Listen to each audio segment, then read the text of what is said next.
攞1M 翻嚟件筆啦。原本有條攞1A 嘅，但啲路數冇乜用，所以我取消嘅。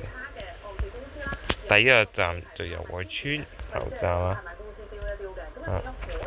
攞1P 呢就會呢，因為唔係地鐵一間路線，我會拍2個方向嘅。如果係繁忙時間，我只拍1個方向嘅。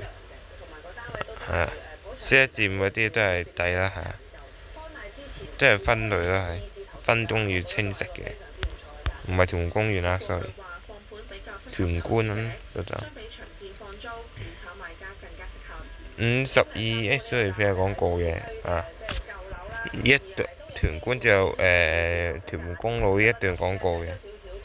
基本上要介紹嘅站係冇乜嘅，冇乜站要再介紹。三聖村啦，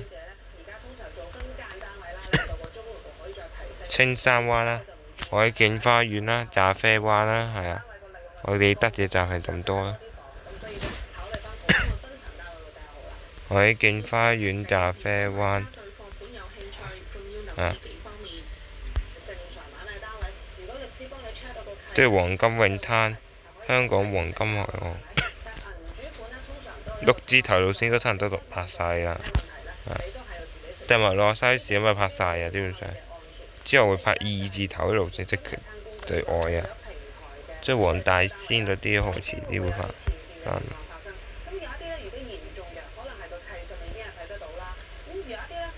即係屯門區嘅路線完咗50%左右啦，晴麗路啦嚇，跟住就直接落屯公攞1M 啦。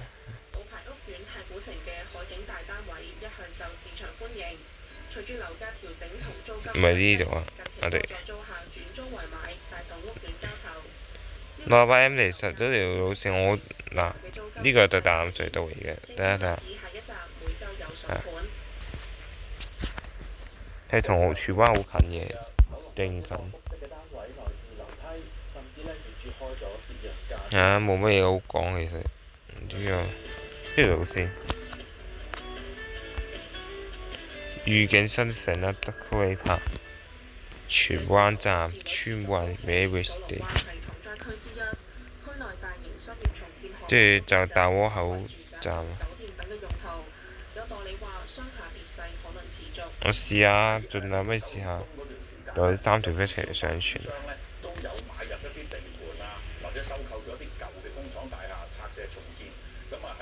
葵俊苑，跟住就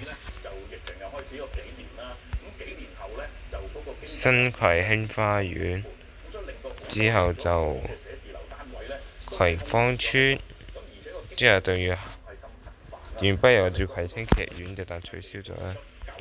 之後就麗傑北啦，直去。咁今仔話下集再見，拜拜。